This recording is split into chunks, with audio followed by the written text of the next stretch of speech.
Hello everyone, welcome to this lecture on convolutional neural networks. In the previous lecture, we have looked at one-dimensional filters and we have seen how filters can help us detect features in images. We have also seen the convolution operation. Now, in today's lecture, we are going to move to two dimensions. All the images which usually we have on the internet are two-dimensional images, such as cats, dogs, even the photos on our phone are two dimensions. So we now move to two dimensions so that it is more related to real life.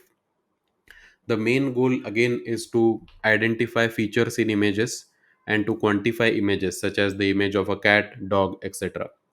Very similar to what filters did for one dimension, you will see that filters have the same role or filters have the same function when we move to two dimensions as well. It's just that the number of filters goes on increasing a bit, and that's why some care needs to be taken with respect to dimensions. Okay, so the problem, as I said, is similar to one dimensions. We have a two-dimensional image here like this, where you can see that there are areas of bright which are represented by white regions here, and there are areas of darkness. Now, let's say you have certain task which you need to do, such as, for example, the task which I'm considering here is that given this image, I want to detect an isolated pixel in the image. What I mean by isolated pixel is that there is a dark region, such as a dark region like this, and everywhere else it is surrounded by a white region. This kind of pixel I am referring to as an isolated pixel. Let's say I want to detect such a pixel in the image. When we look at this image, our eyes can see that there is one such pixel in this image which has been marked by the pink arrow over here. So our eyes can see that there is one pixel here which is this pixel, which is that isolated pixel. So our eyes have got us to the correct answer. That is because of the evolutionary mechanism of our eye and its ability to detect patterns.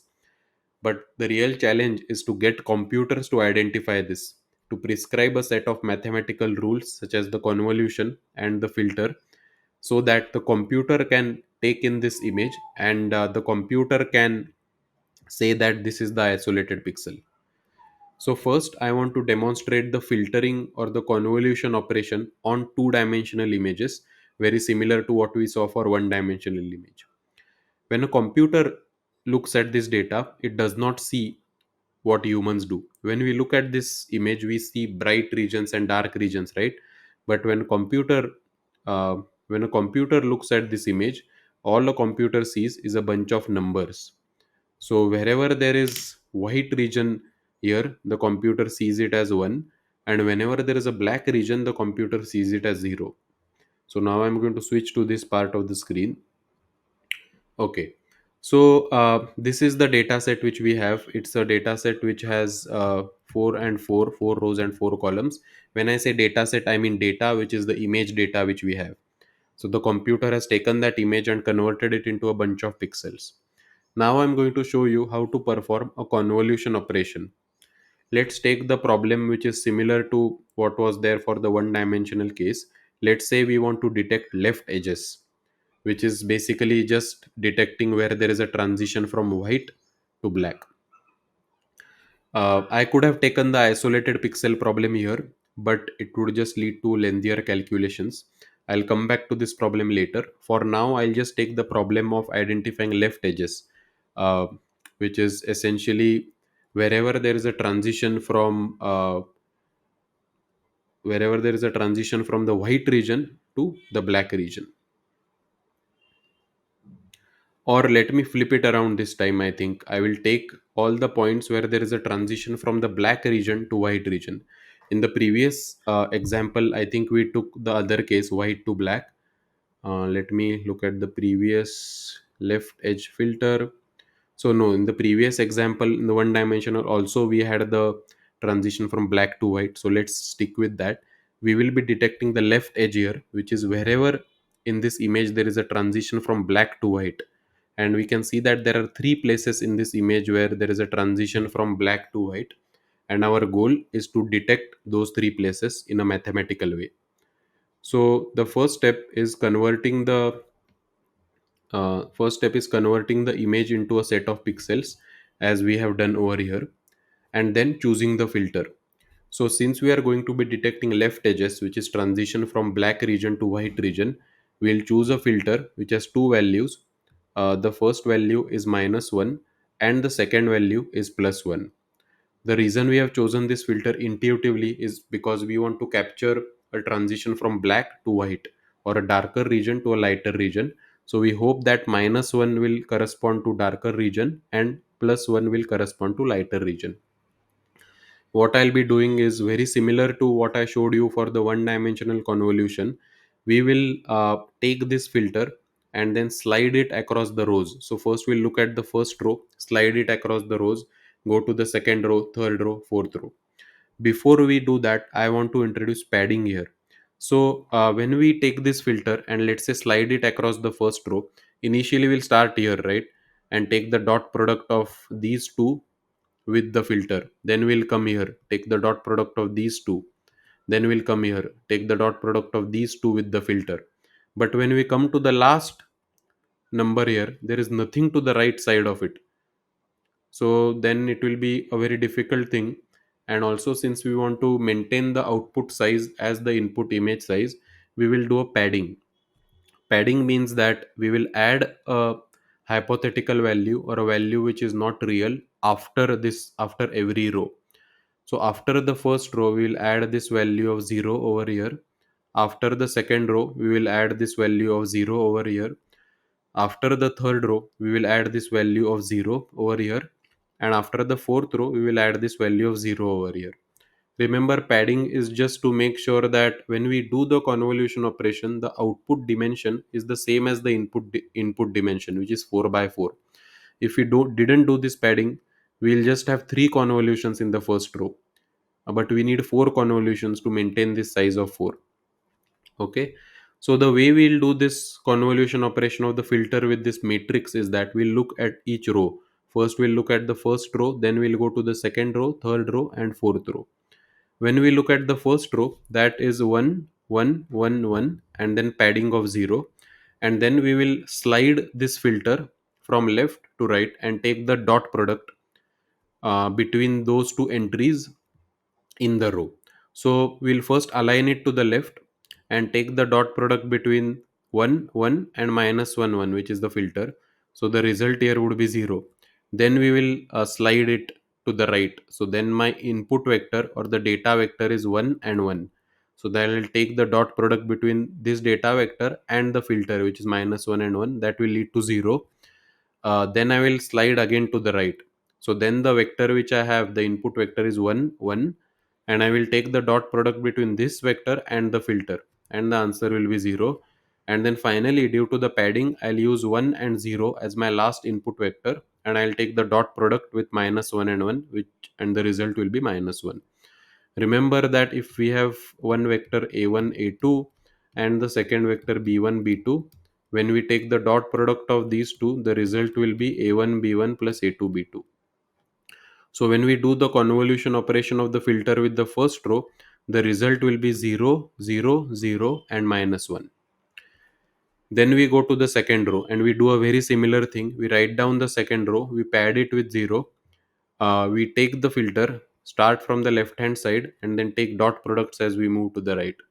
So when we do this, the dot products from the second row would be 0, -1, 1, and -1.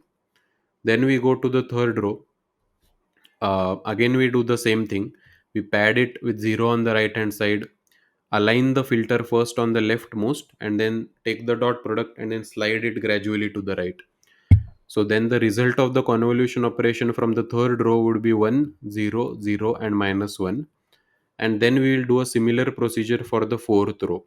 The fourth row input data or the image data is 0 1 0 0. We will pad it with 0. Then we will align the filter on the leftmost side. We'll take the dot product and slide it to the right. So the result will be 1 -1 0 and 0. Now what we'll do is that we will accumulate results from all of these rows and print this final answer out after convolution. So the answer in the first row is 0, 0, 0, minus 1. Answer in the second row is 0, minus 1, 1, minus 1. The answer in the third row is 1, 0, 0, minus 1. And the answer in the fourth row is 1, minus 1, 0, and 0. I want you to look at the places where the answer is plus 1. And you will see that there are three places which I have marked with the star: this place, and this place.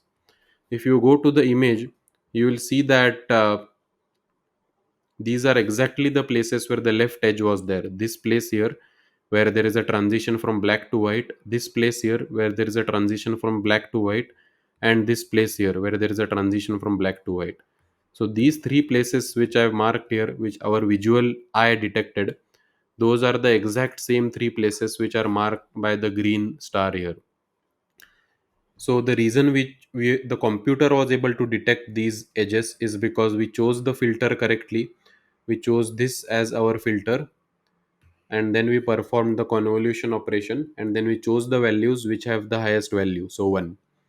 That's the advantage of the convolution operation and doing the filter, or and choosing the filter correctly. So the way the convolution operation works is the same for one dimension as well as two dimensions. The only thing is that in two dimensions we have to do it for every individual row, or we can even do it for every individual column if the filter looks like a column. Currently the filter looks like a row, so I did it row wise. You can even do it column wise if the filter actually looks something like this. Okay. So up till now in two dimensional filters we have looked at the convolution operation, and we have seen that if we choose the correct filter we can identify the features in two dimensions such as left edges. Okay, now let me take you through the practical implementation of how filtering is generally implemented on images in two dimensions, right? So right now I knew that I wanted to use a left edge filter, but in many cases if you want to detect, for example, if you look at this cat image over here, and if you want to detect the whiskers of the cat, or if you, let's say, want to detect the boundary between the cat feet and the outside, or if you want to detect these stripes on the cat, it's very difficult to identify which feature filters or which filters do you need to start with. That's why in practice what is typically done is that we will use multiple filters with the hope that some of the filters can recognize the features which we want to recognize. So for example, if you have an input image data which is a 4 pixel by 4 pixel input data, we will be using four filters on it. Just for reference, you can even use 50 filters or 100 filters, which is by the way done in neural networks, which we'll come to later. For now, I am going to, let's say, assume that I don't know which filter will give me the feature I want to detect. So I will go with four filters and hope that some combination of these will help me detect the feature, right? Now, let's see how the dimensions work out. Okay, when you apply the first filter, remember, since we do the padding, the output will be the same as the input. So we will get an output of 4 by 4, which is this box which I've shown over here. But now we have three other filters which we apply, and each of them will give me a 4 by 4 output. So for example, the second filter will also give me a 4 by 4 output, the third filter will also give me a 4 by 4 output, and the fourth filter will also give me a 4 by 4 output. So essentially now I have four matrices, and each of them have 4 by 4 dimension. So basically if you apply four filters to this image, the resulting object which you get has the dimensions of 4 by 4 by 4, because each the result of each filter is a 4 by 4 output, and there are four such filters. So this object is a 4 by 4 by 4 object, and that's why it's also called as a tensor.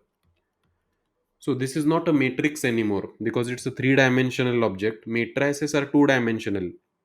So for example, a 4 by 4 object would be a matrix, but a 4 by 4 by 4 object is generally called as a tensor. You don't need to understand tensors too much right now, but I just introduced this terminology so that you are aware of it. One more thing to introduce is that the concept of channels. Since we have four filters here, we have four channels.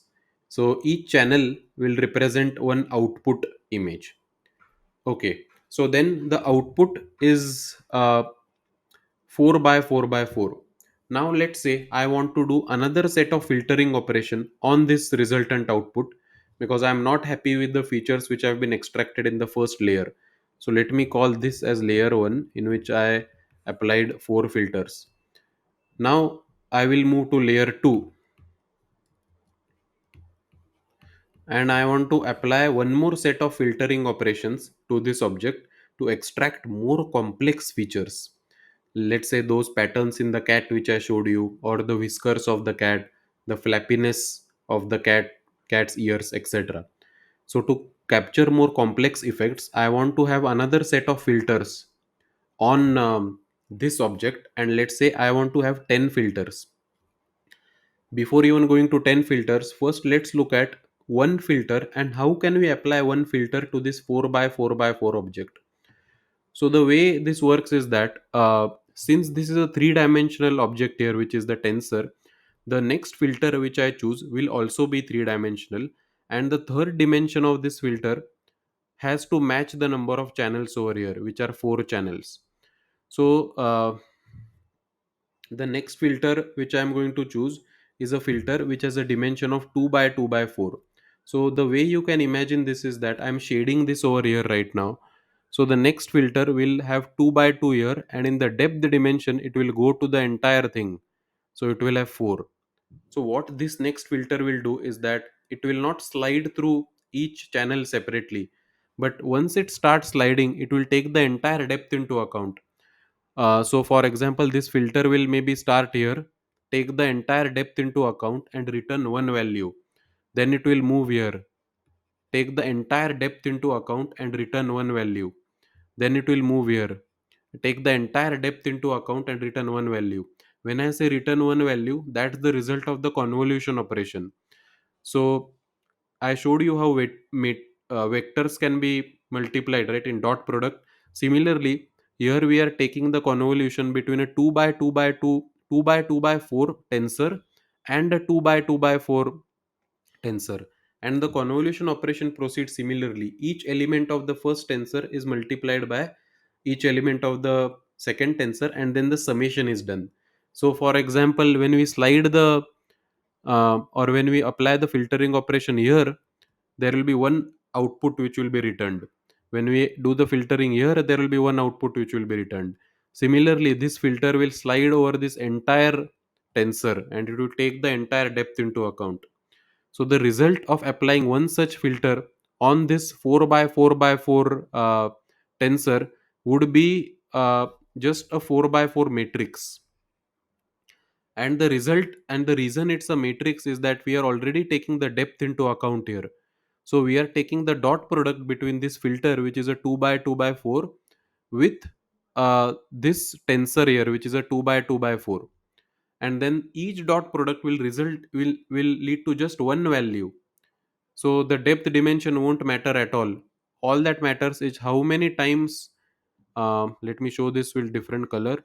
All that matters is how many times this filter is sliding over here, and how many times it is sliding over here. It's sliding 4 by 4 times because the size here is 4 by 4. So if we apply one such filter, the result is a 4 by 4 matrix. So this is the result of applying this 2 by 2 by 4 filter on these four channels. But as I mentioned, we are not going to just apply one filter over here. We are going to apply 10 filters. So if we apply 10 filter, the result will be, if we apply one filter, the result is 4 by 4. But now if we apply 10 filters, so those will be 10 2 by 2 by 4 filters. And each filter gives me a 4 by 4 matrix, as I already told you. So if we have 10 filters, we will have a 4 by 4 by 4, 4 by 4 by 10 tensor as an output. So here there will be 10 channels, and then the same process will continue. So remember one thing, that the number of channels are actually determined by the number of filters which we have. Here there were four channels because we had four filters. In the next layer also there were 10 channels because we used 10 filters. If we use only one filter, then we won't have channels. uh, so this is the dimension part, which I really wanted to explain over here, because sometimes this is not easy to understand. So when we move to convolutional neural networks, you need to keep some things in mind. First things to keep in mind is that the number of channels in any layer will be equal to the number of filters which are used in the previous layer. So for example, in the previous layer, four filters were used, right? So four filters were used over here. That's why the resultant object is a tensor with four channels. Here 10 filters were used. So that's why the resultant object is a tensor with 10 channels. That's one thing to keep in mind. Also, whenever you're confused about the dimensions, please keep in mind this part of the video, especially how a tensor is convoluted with another tensor, and that results in one single value. And that will really help you make sense of the dimensions and make sense of matrices. I hope this particular part is clear. We will again come to this dimension part when we actually define the layers of the convolutional neural network. But in this part, I just wanted to show you that we don't just stop with one set of filters. We have multiple layers, and in each layer, we have multiple filters. So if you just start with a two-dimensional image, and if you do the filtering, it automatically leads to a three-dimensional object which is called as a tensor. This implies that in the next layer, the filter has to be a three-dimensional filter. If you just have one filter and if you do the convolution with this tensor in the previous layer, the answer will just be a two-dimensional matrix. But if you have 10 filters over here, the answer will be a tensor again with 4 by 4 by 10 as the size and 10 channels. Okay, so in this part, I hope this part is clear where I explained about the dimensions. And the key thing to note here is that the channels of a layer or the depth of a layer is given by the filters in the previous layer.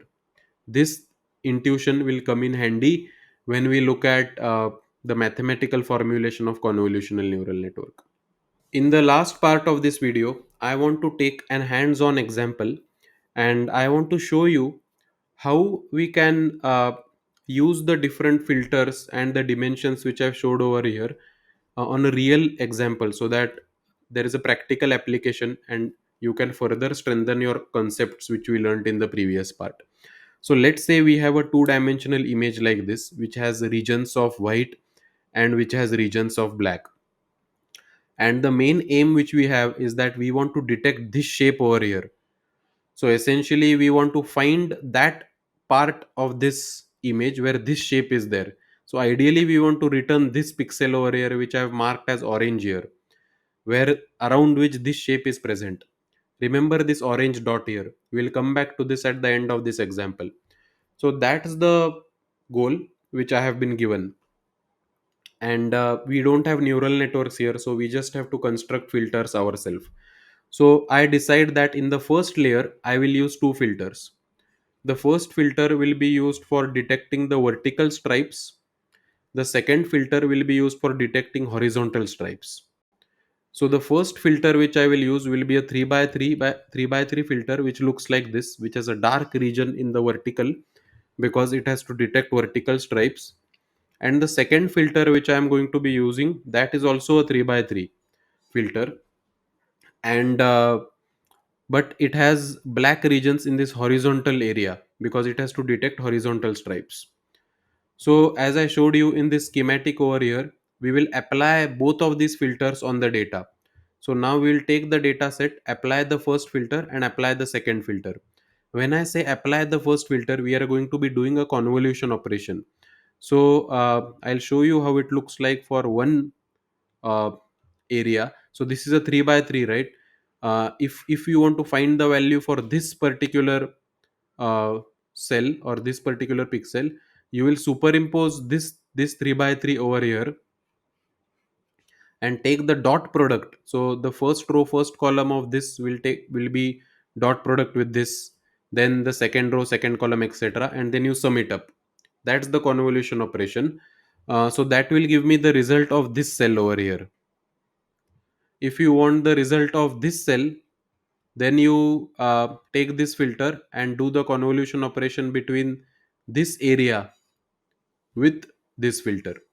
So that's how you can find the convolution result of this filter with this entire matrix. And remember, we'll be using padding so that the size of the output will be same as the size of the input. I'm just going to intuitively tell you what the result would be. Remember, this filter will give very high weightage to vertical stripes. And where are vertical stripes? For the first vertical stripe is over here, the second vertical stripe is over here, and the third vertical stripe is over here. So there will be three main areas of this image which will have the highest value when you do the convolution operation. It is this area where there is the left, where there is this vertical stripe. It is this area where there is this vertical stripe, and it's this area where there is this vertical stripe. Similarly, when we do the convolution operation with the horizontal stripe, the areas of this figure which will have the highest value will be this area because it has a horizontal stripe, this because it has a horizontal stripe, and this. So there will be three areas which will have the highest value, which I have marked by the black region over here. Okay, so this is the result of the first layer of filtering, but I have still not identified this where there is this shape, right? So then in the second layer, so first I want to tell you the dimensions of this layer. Now every filtering operation produces a 6 by 6 matrix. So the result of the when we apply the first two filters on this image is that we have a matrix which is 6 by 6 by 2. So I have put the first, so let me call this as number 1 matrix and let me call this as number 2 matrix. So this is the tensor, and the front side of the tensor I have put the number 1 matrix, and on the back side of the tensor I have put the number 2 matrix. So this is the resulting matrix which I have. And now using this I want to identify this shape. So then I will have to construct another filter. And remember what I told you last time, since since this is a tensor which is let me show it by another color. Since this is a tensor which is 6 by 6 by 2, the filter in my next layer also has to be a tensor. So I'm going to be using a 3 by 3 by 2 filter in the next layer. And what this filter will be actually is that in the front face of the filter it will have black regions here, and in the back face of the filter it will have black regions over here. Now I want you to visualize what will happen if this two dimensional tensor is convoluted with this, or this tensor is convoluted with this tensor. So let me call this tensor number 3 and tensor number 4.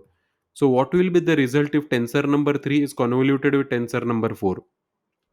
Remember that when this convolution actually proceeds, what this tensor will do is that it will first align itself over here and then take the entire depth into account and do a dot product of every single element.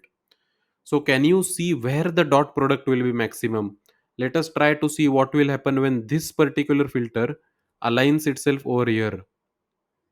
So when we want to find the value for this particular cell, which I have right now, let me mark it in orange.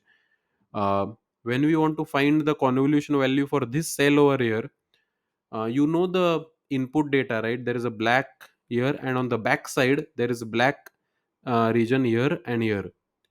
So when I do the convolution with this filter over here, the black faces on this filter on the front face will align with the black faces on the front face of this center, this tensor, and the black regions on the back face of this filter will align with the black regions in the back face of this tensor, this image tensor. So when we do the dot product it will be maximum because the black faces will be aligned. So for this particular pixel or this point in the resultant matrix, the dot product of the convolution will be maximum. And remember, when this tensor slides over this tensor and we take the dot product, the result will just be one 6 by 6 matrix. And in this 6 by 6 matrix, the value at this point here will be maximum. So that is the point which we have detected through this two set of filtering operations.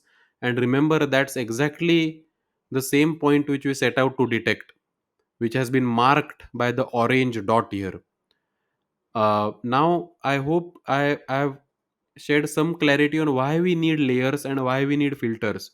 If we just stopped at the first layer, we would just have this matrix, right? But I have still not detected which point has the feature which we want.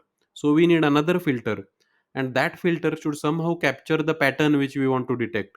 So we very intelligently selected this filter to have black regions on the horizontal, and on the back face it should have black back regions on the vertical, because we want to detect this. And why did we do front face horizontal and back face vertical? Because in the resultant matrix we had front face horizontal black and the back face vertical black, and so we wanted this filter to align with this pixel when we do the dot product or when we do the convolution. So when we do the convolution for this pixel, the black regions of this tensor and this filter will be aligned. So the value of the convolution operation for this pixel here in orange will be maximum. So that's how we will detect the center of the shape. You must realize that we have done some cheating here because we have manually selected this filter. So it's as if we already knew what the shape would look like. Um, and then we have selected the filter shape accordingly. And that's why actually neural networks come into the picture. Until now we have manually selected the filters, right? But for detecting complex features and shapes we cannot do it manually. Even for this shape actually we knew what feature which we want to detect, so we constructed feature accordingly. But in many cases we don't know what the filter should look like, so manually we cannot construct filters. So that's why we have to use neural networks for this, especially for images such as this, where if you want to detect these vertical stripes here or uh, this background transition here, we cannot select manual filters for this. We have to use neural networks for this, and these neural networks are the ones which are called as convolutional neural networks. So what we'll be doing in convolutional neural networks is that we'll be using these same filters in layers, as we have seen over here, but the values of the filters will be treated as weights in the neural network, and then we will optimize these weights. That brings us to the end of this lecture on two-dimensional filters, and I hope I tried to cover it through multiple different angles. I first covered the convolutional operation in two dimensions, then I moved towards this a practical implementation of multiple filters, and then the dimensions of filters and dimensions of the resulting output when we apply the filter operation. Especially when we do multiple filters we get a tensor. So I tried to explain this, and to clarify this concept further I took a hands-on example. I hope you understood this part about filters, because many people just jump to understand convolutional neural networks without having a clear idea of these convolution operations, these filter dimensions, why we need filters, etc. Many people are also confused about tensors and the channel depth, etc. But if you keep this image in mind, you will have those concepts strengthened a lot. That's my main purpose in this machine learning teach by doing project. So if you're following along till now, that's awesome. Please try to replicate what I'm writing on this whiteboard on your own, so that your concepts will be strengthened even further. Thank you so much everyone, and I look forward to seeing you in the next lecture.